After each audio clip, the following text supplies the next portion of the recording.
Selamat pagi saudara, apa kabar Anda pagi ini? Semoga kabar Anda selalu sehat dan selalu semangat.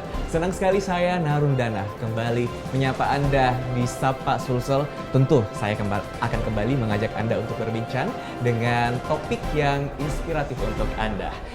Saudara, Ilham Arif Sirajuddin, sebuah nama yang tentu begitu lekat bagi Anda masyarakat Sulawesi Selatan, terkhusus lagi warga Kota Makassar. Ialah wali kota yang memimpin Kota Makassar sejak tahun 2004 hingga 2014.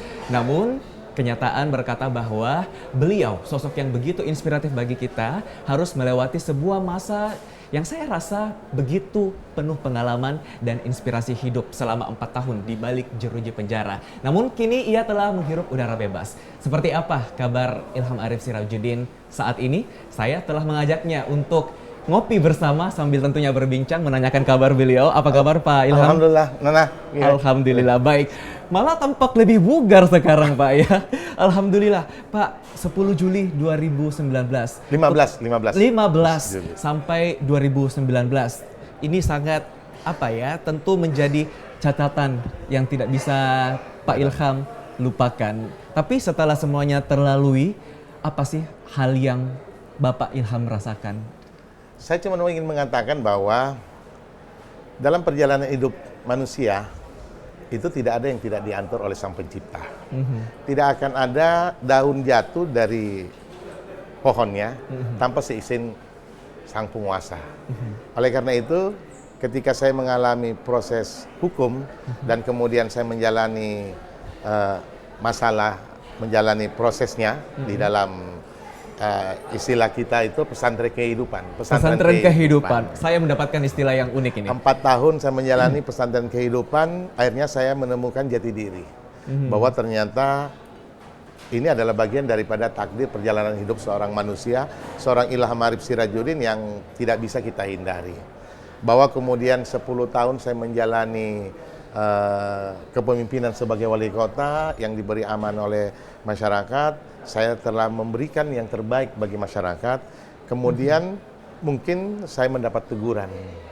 Teguran dari Allah, mungkin ada kurang sempurna dalam perjalanan hidup saya. Sehingga harus saya menjalani. Setelah saya menjalani 4 tahun di pesantren kehidupan, akhirnya saya mengatakan bahwa benar takdir yang mengantarkan saya akan merubah perjalanan bagi seorang manusia yang tadinya mungkin ada jarak antara Sang Pencipta, ada ruang yang kosong dia saat kita tidak mendekatkan diri. Kemudian saya menjalani, akhirnya saya tahu bahwa 4 tahun luar biasa hikmah. Sehingga saya mau mengatakan bahwa mungkin penjara bagi orang yang tidak dalam berproses, dia mengatakan itu tempat yang hina. Tetapi kemudian ketika saya menjalani, saya mengatakan bahwa itu tempat yang sangat mulia. Karena itu yang mengantarkan saya, pendekatan saya kepada Sang Pencipta, pada Allah Subhanahu wa Ta'ala sangat luar biasa. 4 tahun saya mendekatkan diri, mulai dari ibadah lebih sempurna, kemudian kegiatan ibadah yang lain, baca Al-Qur'annya, bisa khatam setiap saat. Ya, alhamdulillah. Itu yang kemudian perjalanan yang sangat luar biasa yang saya dapatkan selama ini. Ruang gerak dan ruang waktu yang lebih leluasa mendekatkan diri kepada Sang Pencipta. Benar. Ini hikmah yang terbesar yang bisa Pak Ilham rasakan selama menjalani pesantren kehidupan. Tapi mohon maaf Pak, saya throwback sedikit. Ketika 2015 itu Bapak terpaksa harus menjalani proses hukum. Adakah perasaan dihinakan?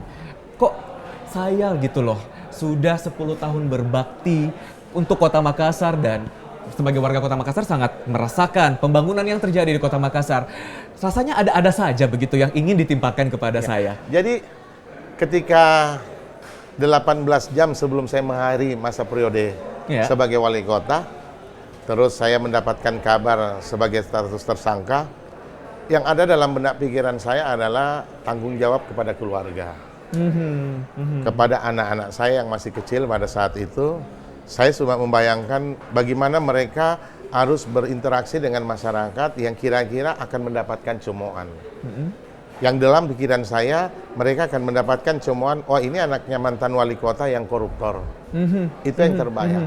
Dalam perjalanan kira-kira 4-5 bulan, ternyata anak saya tidak mendapatkan tekanan batin seperti itu. Yang Bapak khawatirkan? Iya, yang saya khawatirkan ternyata tidak mendapatkan situ. Apresiasi masyarakat terhadap masalah hukum yang saya hadapi itu sangat luar biasa.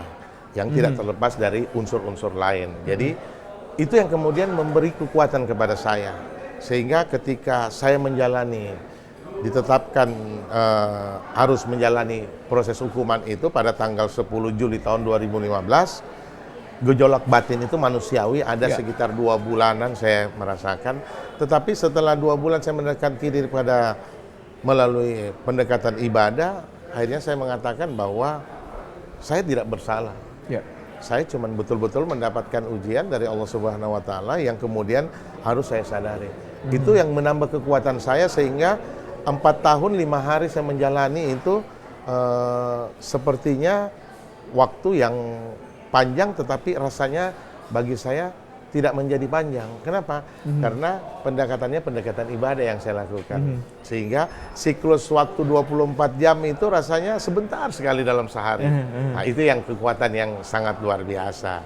Sehingga memang dalam menjalani proses kehidupan ini faktor keluarga menjadi penentu. Karena begitu keluarga tegar menghadapi, saya tidak merasa sesuatu menjadi beban buat saya. Baik, jadi ternyata tidak ada sama sekali perasaan bahwa ini akan merasa terhina secara pribadi. Justru kekhawatirannya ada untuk keluarga. Ya, benar. Namun juga ternyata kekhawatiran itu tidak terbukti karena begitu luas simpati yang diberikan untuk Pak Ilham dan akhirnya juga berdampak untuk keluarga yang bisa terus semangat menjalani hidup tanpa sang kepala keluarga. Nah, Pak Ilham, selama Bapak berada di balik pesantren kehidupan ini, siapa saja sih yang selalu ada mendukung Pak Ilham? Tentu keluarga ada pasti. Tapi selain istri dan anak, siapa yang selalu ada memberikan support? Jadi keluarga menjadi yang utama pasti. Yang kedua, teman dan sahabat. Teman dan sahabat. Akhirnya dengan masalah seperti ini, kita tahu bahwa siapa sebenarnya sahabat sejati, siapa teman sejati, siapa sahabat dan teman yang cuman kepentingan. Nah, akhirnya terukur di situ. Itu menjadi jalan-jalan Allah kepada saya yang memberikan ruang seperti itu. Akhirnya dengan kejadian seperti ini kita bisa tahu siapa yang sebenarnya menjadi sahabat sejati, siapa menjadi teman sejati. Siapa menjadi teman dan sahabat cuman kepentingan. Karena ketika menjabat wali kota, alhamdulillah banyak teman. Tapi begitu mendapat masalah yang tadinya ada, tiba-tiba sudah tidak ada bersama kita, seperti itu. Oke, sekali lagi pesantren kehidupan ini menambah sebuah hikmah untuk hidup Pak Ilham Arif Sirajuddin, yang mana kita bisa menilai siapa orang yang selalu ada di saat kita tidak hanya senang saja, tapi di saat kita sedang menjalani sebuah ujian. Sebenarnya itulah yang paling kata kunci kalau dalam persahabatan. Kalau kita dalam keadaan susah, kemudian dia hadir, itu menjadi sahabat. Kalau di dalam saat kita senang, kemudian dia hadir, itu biasa. Yang luar biasa memang ketika kita dalam keadaan susah, kita dalam keadaan sakit, kemudian dia hadir untuk menghibur kita. Dia menjadi obat buat kita. Nah, menarik sekali untuk kita bahas lebih lanjut. Nanti kita akan tanyakan lagi pandangan-pandangan Pak Ilham. Tentu ada banyak sekali yang ingin sampaikan untuk warga Kota Makassar. Nanti di segmen kedua, tetaplah bersama kami di Sapa Sulsel.